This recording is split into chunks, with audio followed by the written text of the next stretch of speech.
एक ऐसी प्रेम कहानी जो शादी के जिद से शुरू होती है और मौत के खेल पे ख़त्म। एक महिला के लाश को 7 टुकड़ों में काटा जाता है और बोरियों में भर दिया जाता है। वजह एक नाजायज़ रिश्ते को जायज़ करने की जिद। नमस्कार दोस्तों, ये सच्ची कहानी है टीकमगढ़ की रहने वाली रचना यादव की। रचना यादव के जीवन में बहुत से उतार चढ़ाव आए थे। पहली शादी टूट गई थी जिससे 2 बच्चे थे, और दूसरी शादी एक झगड़े की वजह से पति से केस लड़ना पड़ रहा था। इसी दौरान मुलाकात होती है संजय पटेल से, जो कि एक मददगार के रूप में मिला था, और धीरे धीरे दोस्ती होती है और दोस्ती धीरे धीरे प्यार में बदल जाती है। दोनों आपस में प्यार करने लगते हैं। रचना ने संजय से प्यार के नाम पे बहुत से पैसे लिए थे। प्यार तो करती थी, लेकिन प्यार के नाम पे, मदद के नाम पे बहुत से पैसे उससे ले चुकी थी और उससे शादी करना चाहती थी। लेकिन प्यार की ये कहानी धीरे धीरे एक ऐसे मोड़ पे आ जाती है जो ख़तरनाक ही नहीं बल्कि जानलेवा भी था। रचना चाहती थी कि संजय उससे शादी करके उसके साथ रहे, लेकिन संजय पहले से ही शादीशुदा था और संजय का एक 21 साल का बेटा भी था।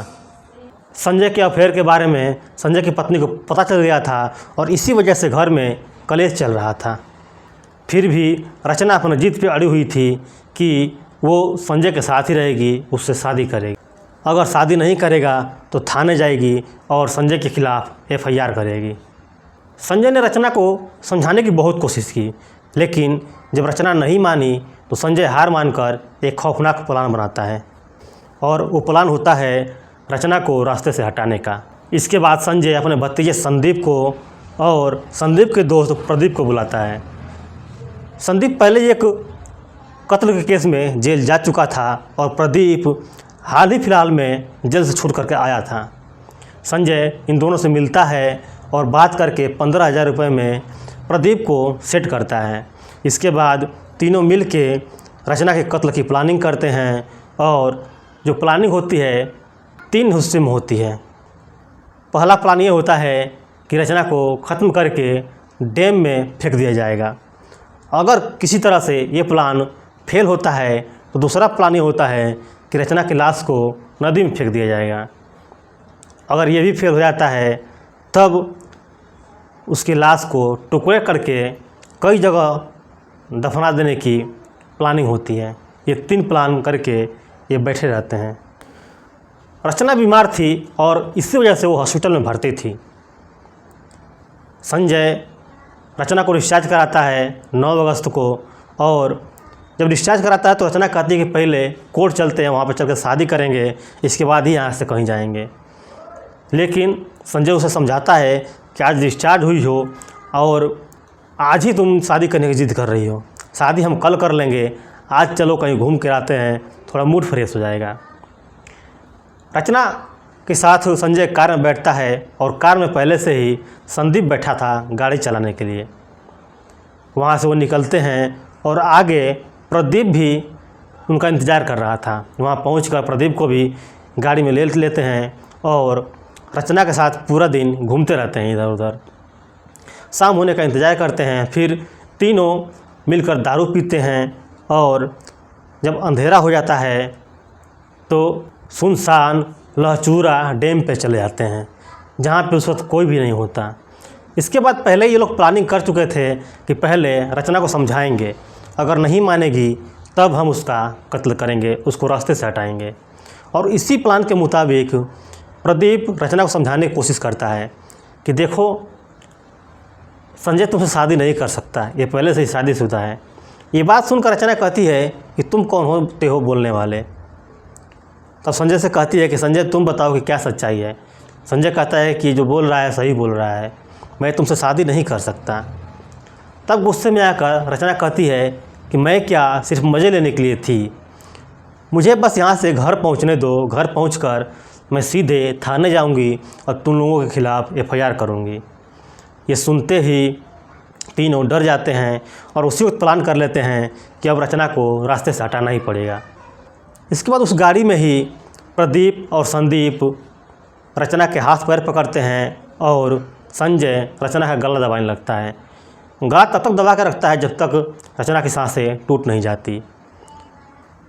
रचना वहाँ पर दम तोड़ देती है। इसके बाद रचना के लाश को लहचूरा डैम में फेंकने के लिए ले जाते हैं, लेकिन वहाँ पे पहले से ही पुलिस चक्कर लगा रही थी।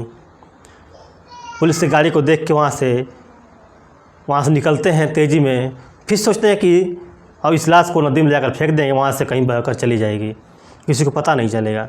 लेकिन जब पुल पे जाते हैं तो वहाँ पहले से एक गार्ड मौजूद हो जाता है जो वहाँ पे टहल रहा था। उसे देखकर फिर दूसरा प्लान भी इनका फेल हो जाता है।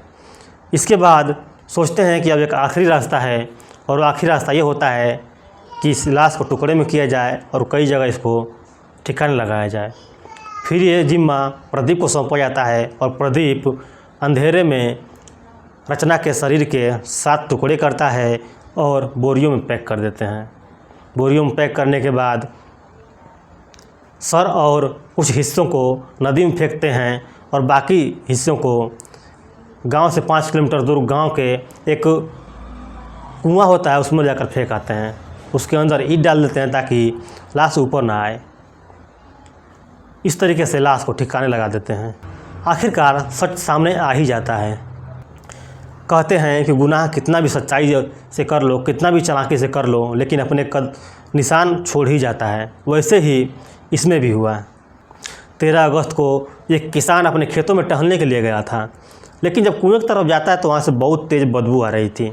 इस बदबू को होते हुए कुएं तक पहुँचता है और कुएं में झांक कर देखता है तो उसमें बोरियां होती है जो कि पानी में ऊपर तैर रही होती हैं और वहीं से बदबू आ रही होती है। ये देखकर वो किसान गांव वालों को इकट्ठा करता है, साथ ही पुलिस को खबर करता है। पुलिस की टीम वहाँ पहुँचती है। इसके बाद गाँव वालों की मदद लेकर के उन बोरियों को निकाला जाता है और पुलिस की निगरानी में जब बोरियों को खोला जाता है तो उसमें एक इंसानी शरीर के कई टुकड़े मिलते हैं, जिसमें सर गायब होता है और बाकी शरीर के कई टुकड़े वहाँ पे मिल जाते हैं। उस लाश को शिनाख्त करने में बहुत सी दिक्कत हो रही थी, लेकिन पुलिस की 18 एसआईटी टीम बनाई जाती है जो कि जगह जगह पूछताछ शुरू हो जाता है। साथ ही पेपर में, सोशल मीडिया पे इसका बारे में बताया जाता है, लेकिन कहीं से भी कोई खबर नज़र नहीं आती। आखिरकार रचना के कुछ रिश्तेदार और इसके बारे में आकर पुलिस को बताते हैं और धीरे धीरे पुलिस की जांच शुरू होती है और जांच की सुई धीरे धीरे संजय की तरफ चली जाती है। और 20 अगस्त 2025 को संजय और संदीप को पुलिस गिरफ्तार कर लेती है और एक ही 2 दिन के अंदर में प्रदीप को भी इनकाउंटर करके पकड़ लिया जाता है। प्रदीप के पैरों में गोली मारी जाती है। इसके बाद उसको गिरफ्तार किया जाता है। पूछताछ में संजय ने कबूल कर लिया और संजय ने बताया कि अब तक वो रचना को 20 लाख रुपए दे चुका था। वो पहले से ही शादीशुदा था और रचना चाहती थी कि उसके ज़िंदगी के साथ साथ उसके ज़मीन और जायदाद में भी हिस्सा मिले, वो उसके साथ शादी करके रहे, लेकिन ये नामुमकिन था। और इसी वजह से संजय रचना को समझाने की बहुत कोशिश करता है और आखिरी में हार मानकर वो खौफनाक प्लान बनाता है और रचना को रास्ते से हटाने के लिए अपने भतीजे और प्रदीप की मदद लेता है। एक ऐसी प्रेम कहानी जो शादी के सपनों से शुरू हुई और शादी की जिद पर ख़त्म हो गई और मात्र 15,000 रुपये में एक महिला के लाश के 7 टुकड़े कर दिए गए। लेकिन कहते हैं कि गुनाह कितनी भी चालाकी से किया जाए अपने निशान छोड़ ही जाता है। उसी तरह से कुछ ना कुछ निशान छूट ही गया था और ये मुजरिम पकड़े गए और आज ये जेल में है। तो दोस्तों, ये रही एक सच्ची कहानी। आपको पसंद आई हो तो वीडियो को लाइक कर दीजिएगा, साथ ही चैनल को सब्सक्राइब कर लीजिएगा। मिलते हैं अगले वीडियो में एक नई कहानी के साथ में। तब तक के लिए जय हिंद।